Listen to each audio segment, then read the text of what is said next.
और वो अब टक्कर दे रहे हैं अमेरिका को। वो कहते हैं टक्कर के लोग मिल गए हैं।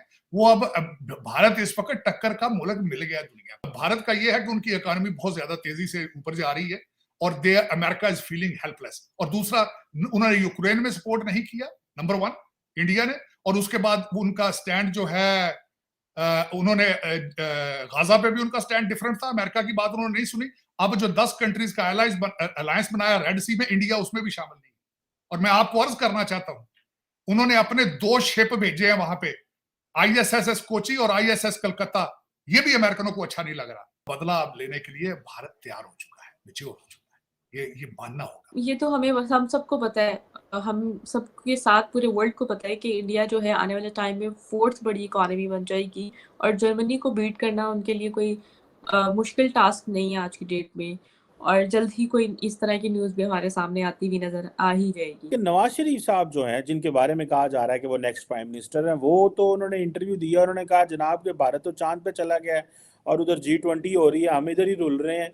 तो उन्होंने बहुत सारा इंडियन मीडिया इस पर स्पेकुलेट कर रहा है कि क्यों तारीफ कर रहे हैं, क्यों ऐसी तारीफ की जा रही है नवाज शरीफ साहब की तरफ से भारत की, ऐसी क्या बात है, क्या होगा। और मियां नवाज शरीफ साहब कोई नई बातें नहीं कर रहे हैं। पहले मेरे मुर्शिद जो हैं, जो इस वक्त जेल में हैं, वो भी तारीफें करते थे, अपने जलसों में भारत की तारीफें करते थे, उनकी फॉरेन पॉलिसी की तारीफें करते थे कि देखें जी वो अमेरिका से ऐसे डील करते हैं, वो रशिया से ऐसे डील करते हैं, लेकिन वो लंबे भी नहीं पड़ते कर्जों के लिए।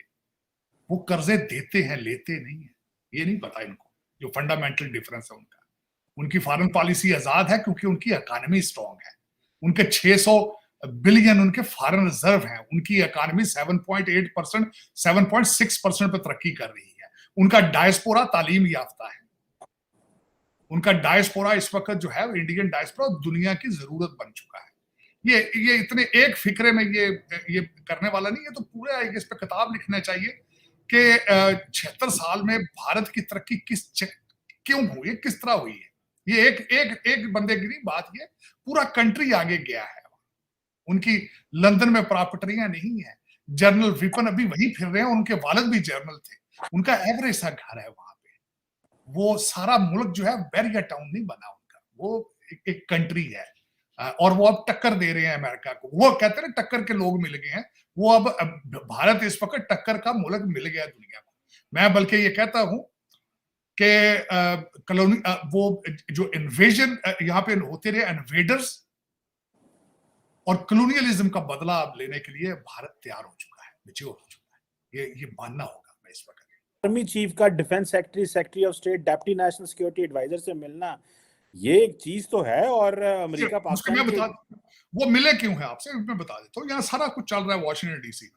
इस वक्त जो एक गैप आज आया है अमेरिका और भारत का, आप उसका फायदा उठा रहे हैं और कुछ भी नहीं बात। और उसमें उसका कसूर भारत का ये है कि उनकी इकोनॉमी बहुत ज्यादा तेजी से ऊपर जा रही है और दे अमेरिका इज फीलिंग हेल्पलेस। और दूसरा, उन्होंने यूक्रेन में सपोर्ट नहीं किया, नंबर वन, इंडिया ने। और उसके बाद उनका स्टैंड जो है, उन्होंने गाजा पे भी उनका स्टैंड डिफरेंट था। अमेरिका की बात उन्होंने नहीं सुनी। अब जो 10 कंट्रीज का अलायंस बनाया रेड सी में, इंडिया उसमें भी शामिल नहीं। और मैं आपको अर्ज करना चाहता हूं, उन्होंने अपने 2 शिप भेजे हैं वहां पे, आईएसएस कोची और आईएसएस कलकत्ता। ये भी अमेरिकनों को अच्छा नहीं लग रहा।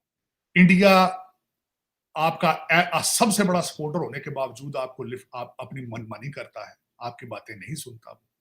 क्योंकि एक तो यहाँ उनका डायस्पोरा है, उसकी ग्रिप है। दूसरा उनकी इकोनॉमी है। दूसरा उनके पास पैसा है। वो समझता है, इंडिया इस वक्त बिल्कुल बजा समझता है कि दुनिया को हमारी जरूरत है, हमें दुनिया की जरूरत है। सर, ये तो हम सबको पता है, हम सबके साथ पूरे वर्ल्ड को पता है कि इंडिया जो है आने वाले टाइम में 4th बड़ी इकोनॉमी बन जाएगी और जर्मनी को बीट करना उनके लिए कोई मुश्किल टास्क नहीं है आज की डेट में। और जल्द ही कोई इस तरह की न्यूज़ भी हमारे सामने आती हुई नज़र आ ही जाएगी। 5 ट्रिलियन, 10 ट्रिलियन, 20 ट्रिलियन तो छूना ही छूना है। वो समय की बात होगी बस।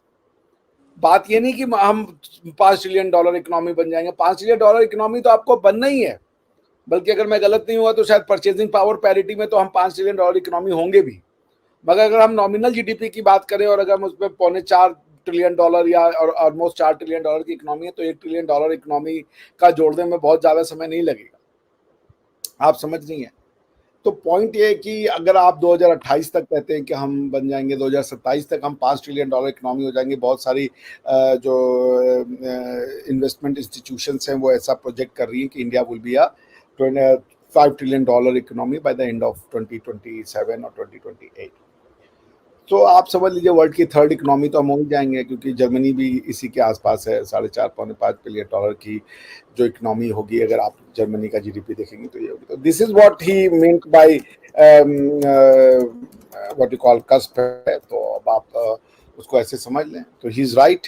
जर्मनी आज की डेट में $4.4 ट्रिलियन इकोनॉमी है, तो we are not far ahead from Germany and soon we will take over Germany. दुनिया वक्त हमारा होगा क्योंकि वक्त हमारा था, और जिन लोगों ने हमारी पीस को, हमारी सभ्यता को कुचला, अब वक्त आ गया है कि हम वापस से अपनी सभ्यता की ग्लोरी को रिस्टोर करें, हम वापस से भारतीय होने पे प्राइड करें, और हम वापस से अपना जो स्थान था विश्व के मानचित्र पे उसको हम क्लेम करें। अमेरिका और इंडिया के रिलेशंस आज सबसे अच्छे हैं। हिस्टोरिकली इंडिया और अमेरिका के रिलेशंस उतने अच्छे नहीं होते थे, और इस समय इंडिया और अमेरिका के रिलेशंस को थोड़ा धक्का लगा है, क्योंकि अमेरिका ने इंडियन गवर्नमेंट पर ऐसा आरोप लगाया था कि इंडियन गवर्नमेंट अपने इंटेलिजेंस एजेंसीज के द्वारा अमेरिका के अंदर अमेरिकन सिटीजन्स की किलिंग करवाने की कोशिश कर रही है, उनके असैसिनेशंस की कोशिश कर रही है,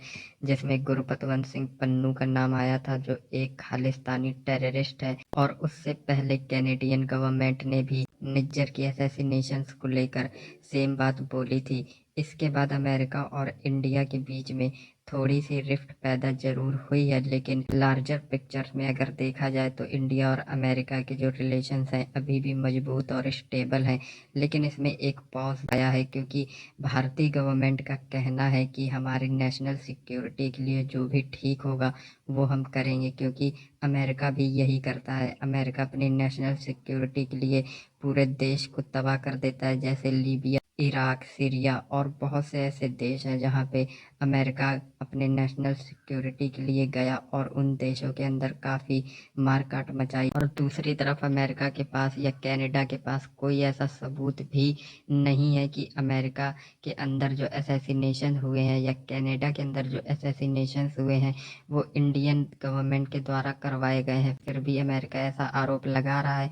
और वहीं गुरपतवंत सिंह पन्नू जैसे लोग जो खालिस्तानी हैं और इंडिया की पार्लियामेंट पर अटैक करने की धमकी, इंडियन एयरलाइन को अटैक करने की धमकी अक्सर देते रहते हैं, बावजूद इसके अमेरिका की जो गवर्नमेंट है वो इनको हार्बर कर रही है, अपने देश में पनाह दे रही है। तो भारतीय गवर्नमेंट को भी पूरा अधिकार है अपनी नेशनल सिक्योरिटी के लिए एप्रोप्रिएट कदम उठाए जाएं। अमेरिका अपने सारे पार्टनर और एलाई को डिक्टेट करने की कोशिश करता है, क्योंकि अमेरिका एक सुपर पावर है, लेकिन वो भारत के साथ ऐसा नहीं कर पा रहा है। और इसी वजह से फ्रस्ट्रेशन दिख रही है अमेरिका की, क्योंकि भारत एक बहुत बड़ा और मजबूत देश है जिसे कोई भी दूसरा देश डिक्टेट नहीं कर सकता।